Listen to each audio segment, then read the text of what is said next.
16 जनवरी 2015 को अलबासत अलसियद का इंटरव्यू आता है, जो कि इजिप्शियन नेशनल रिसर्च सेंटर में काम करते हैं। वो इंटरव्यू में रिवील करते हैं कि जब नील आर्मस्ट्रांग स्पेस में थे तो उन्होंने देखा कि अर्थ से कुछ रेडिएशंस निकल रही हैं। जब वो अर्थ को जूम करके देखते हैं तो पता चलता है कि ये रेडिएशन अर्थ के सेंटर यानी काबा से निकल रही है। ये रेडिएशन मार्स से भी आगे कहीं जा रही थी, जो कि इन्फिनिट थी, जिसमें स्पेशल कैरेक्टरिस्टिक थी, और शायद यही रेडिएशन है जो इस काबा को 7वें आसमान पर मौजूद काबा से जोड़ती है, जिसका नाम है बेत अल मामूर। काबा अर्थ के सेंटर में मौजूद है। इसके चारों कॉर्नर अर्थ की चारों डायरेक्शंस को एग्जैक्ट सेम पॉइंट करते हैं, और ये लेटेस्ट रिसर्च से पता चला है। अलबासत अलसियद का कहना है कि अगर आप नॉर्थ पोल और साउथ पोल के दरमियान कंपास को रखोगे तो नीडल बिल्कुल भी मूव नहीं करेगी। इसे जीरो मैग्नेटिज्म जोन कहते हैं, क्योंकि यहाँ मैग्नेटिक फोर्स इफेक्ट नहीं करती। इसीलिए अगर कोई इंसान मक्का में रहता है तो वो लंबी और हेल्थी लाइफ जिएगा, क्योंकि इसकी बॉडी पर ग्रेविटी कम असर करेगी। काबा में जो काले रंग का पत्थर लगा है, जिसे हम हजरे अस्वद भी बोलते हैं, रिसर्च से पता चला है कि ये दुनिया का सबसे पुराना पत्थर है, और ये पत्थर इस दुनिया का नहीं है। नबी पाक सल्लल्लाहु अलैहि वसल्लम ने फरमाया था कि हजरे अस्वद जन्नत का पत्थर है। इससे ये हदीस भी प्रूव हो जाती है।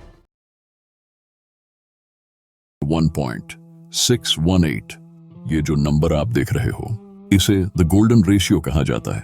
ये मैथ का सुपीरियर डिजाइन नंबर है। अल्लाह ने इस यूनिवर्स में जितनी भी कमाल की चीजें बनाई हैं, इनमें यही नंबर यूज हुआ है। जैसा कि heart, animals, plants, face, DNA और गैलेक्सीज के स्पाइरल स्ट्रक्चर्स।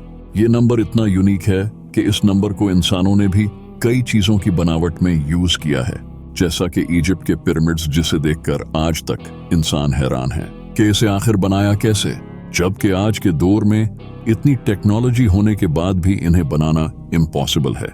कई पेंटर, इंजीनियर्स और आर्किटेक्चर्स ने अपने आर्ट में इस नंबर को यूज किया है, जैसा कि हिस्ट्री के बड़े ही famous genius Leonardo da Vinci ने अपनी पेंटिंग मोनालिसा की बनावट में इसी रेशियो का यूज किया है। मोनालिसा आज दुनिया की महंगी तरीन पेंटिंग्स में से एक पेंटिंग है, यानी कि अगर किसी भी डिजाइन को इस रेशियो के मुताबिक बनाया जाए तो वो परफेक्ट डिजाइन बनेगा।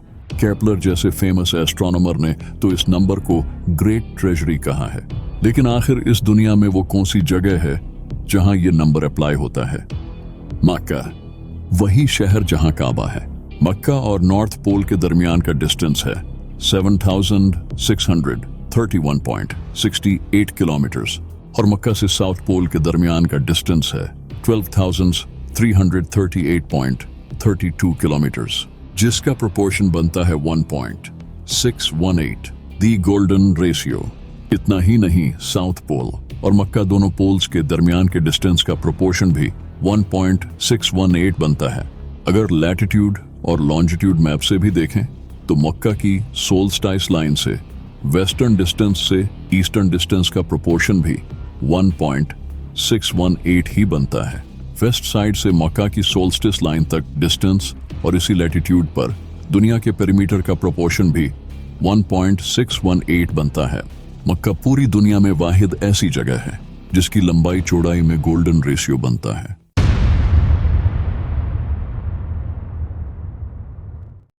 आज से हजारों साल पहले अल्लाह ने अपने खास बंदे हजरत इब्राहीम अलैहिस्सलाम को अपना नबी चुना। हजरत इब्राहीम अलैहिस्सलाम लोगों को अल्लाह की तरफ बुलाते थे, लेकिन उस वक्त अल्लाह की इबादत करने के लिए कोई खास जगह नहीं थी जहां लोग आकर एक अल्लाह की इबादत कर सकें।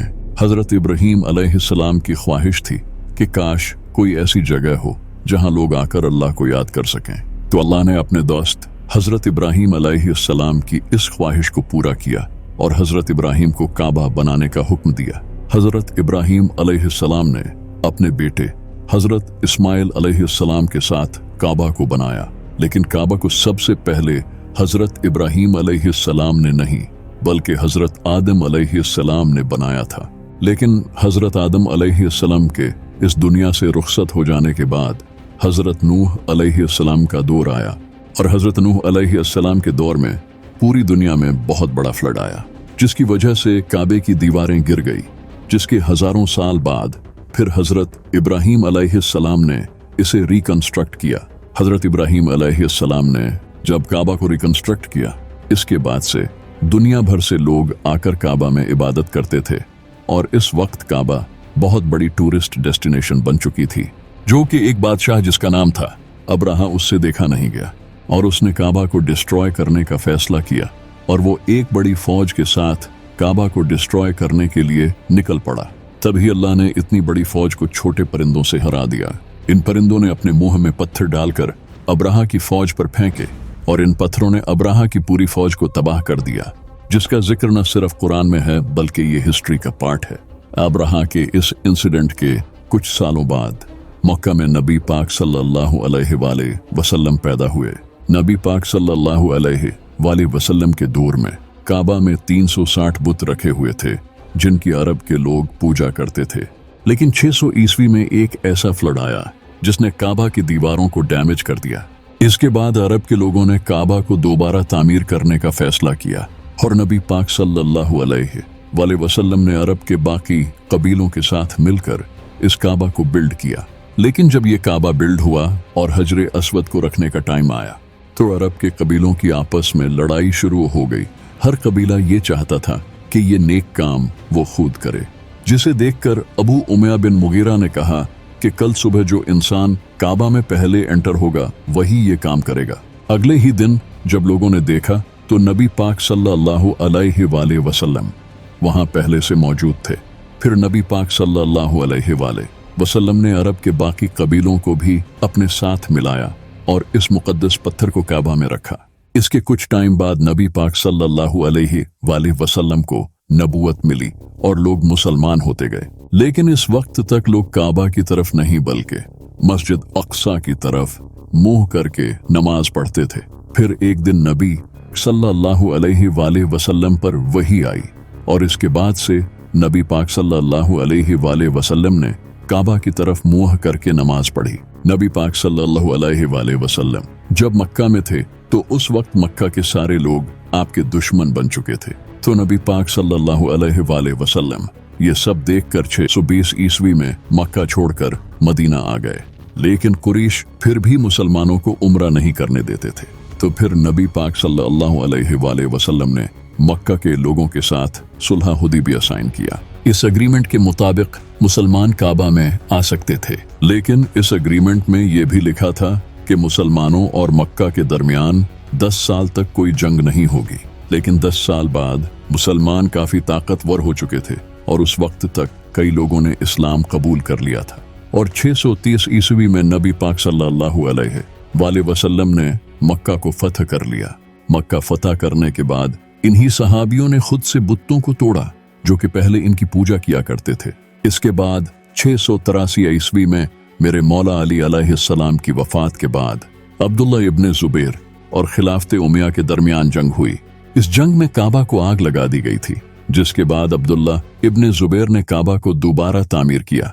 11 जनवरी 930 को हज के पहले ही दिन करामतियों ने काबा पर हमला करके हजरे अस्वद को चुरा लिया। करामतियों का लीडर अबू ताहिर अल करामती अपने साथियों के साथ घोड़ों पर मक्का में एंटर हुआ और लाखों लोगों को कत्ल करके हजरे अस्वद को अपने साथ मस्जिद अल दिरार में ले गया। ये वो मस्जिद है जिसे नबी पाक सल्लल्लाहु अलैहि वसल्लम के दौर में कुछ हिपोक्रेट्स लोगों ने बनाया था। नबी पाक सल्लल्लाहु अलैहि वसल्लम ने ऑर्डर देकर इसे तोड़ दिया था। ये लोग इस मस्जिद को बनाकर इस्लाम में यूनिटी खत्म करना चाहते थे। अबू ताहिर भी यही चाहता था कि लोग काबा को छोड़कर मस्जिद अल दिरार में हज करने आए। अल्लाह ने इसे बड़ी ही दर्दनाक मौत दी। इसके जिस्म को कीड़ों ने खाया। फिर इसके 30 साल बाद जब अब्बासी की हुकूमत आई तो इन्होंने काफी पैसा खर्च करके हजरे अस्वद को वापस से इकट्ठा करके काबा में लगा दिया। इस वक्त तक हजरे अस्वद 7 टुकड़ों में टूट चुका था। काबा जितना कीमती है इतनी ही ट्रेजिक इसकी हिस्ट्री है। नबी पाक सल्लल्लाहु अलैहि वसल्लम एक दिन काबा का तवाफ कर रहे थे और साथ फरमा रहे थे, तुम कितने पाक हो और तुम्हारी खुशबू कितनी पाक है, तू कितना अजीम है और तेरी हुर्मत कितनी अजीम है।